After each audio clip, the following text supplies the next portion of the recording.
Dean Withers has been doing sort of like I guess we would call it a tour, where he is talking with Trump supporters and debating people, and it's very interesting. And he spoke to a woman. Listen, she's probably very nice, maybe, but this is not exactly what we would call a brainiac. And I want to play this short 65-second clip for you because it really embodies, we're going to hit the body with ignorance. It embodies the ignorance and cultish nature of MAGAism. Take a listen to this. This is terrifying. Last 4 years, we've been held hostage under the Democratic rule. That is horrible, horrible, horrible. We've had more taxes. We paid more for everything. Wait, you think that taxes? Part of the deal game. You think that taxes have been like really high in the last 4 years, right? It's not just that. We paid for everything. We, the middle income America, was paying for the Democratic, all this. I just want to clarify. You didn't like Biden and Harris's tax code. I did not. Would you ever vote for it again? No. Under any circumstances? No. It was Trump's tax code. No. That is, of course, completely correct. The 2017 tax cut program of Trump passed in 2017 remained during the Biden-Harris administration. Biden and Harris didn't pass a tax bill. Many on the left were upset. They wanted it passed, but it did not happen.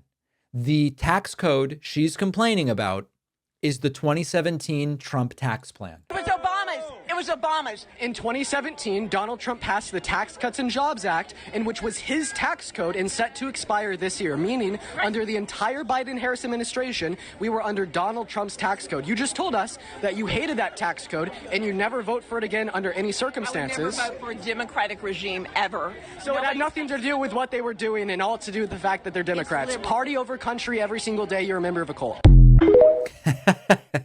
These are really good. These are very, very good. And one of the things that I think, listen, the whole like debate bro thing, I think that we can simultaneously recognize that on the one hand, this sort of thing is not going to convince people in mass numbers to change their minds. Most of the people that need to hear it are never going to hear it.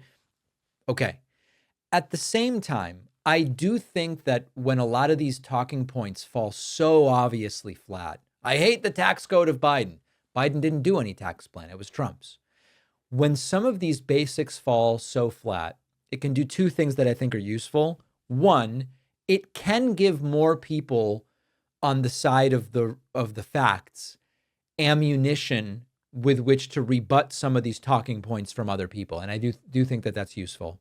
But you might reach some people. And while you won't deprogram the cultists en masse, you might still be reaching enough people, including some sort of influence makers, influence peddlers, influencers, who recognize that a lot of these talking points are completely fabricated and make no sense. Now, for the most part, they just stick with it.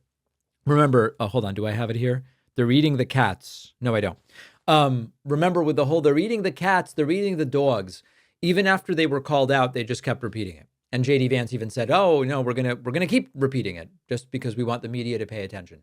Sometimes you tell them they're lying and they don't care.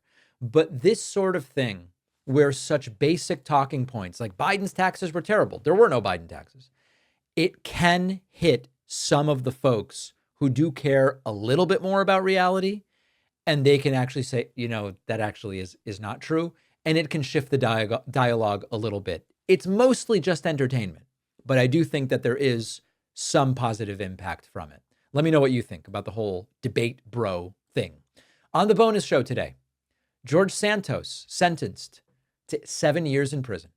7 years in prison. I'll tell you about the email I sent him after the sentencing. Second, Luigi Mangione has pleaded not guilty to federal murder and stalking charges. What is likely to take place in that case?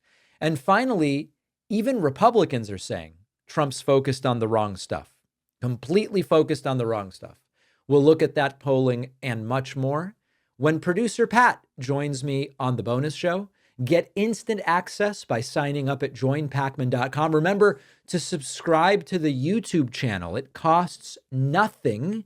And furthermore, make sure you're on my newsletter at davidpakman.substack.com. I'll see you on the bonus show in mere moments if you are a member. Otherwise, I'll be back tomorrow with a new show.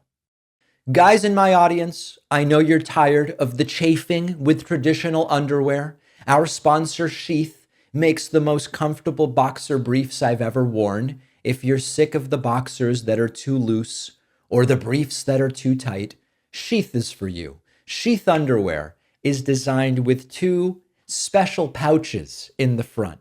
Keeps everything separate in its own compartment with extra confidence that you will feel throughout the day, keeping things separate and comfortable, no more sticking and chafing. I was skeptical about the dual pouch, I admit it, but it is game changing. Everything stays where it is supposed to be, extra useful when working out at the gym, and even if you don't want to use the pouches, you don't have to. It is still the most comfortable pair of underwear I have ever owned. It will blow your mind how soft and stretchy these are, made with moisture-wicking technology to keep you dry. If you were ready to take underwear comfort to a new place, a place you didn't even know it could go, head over to sheathunderwear.com/Pacman and get 20% off with the code Pacman. The link is in the description.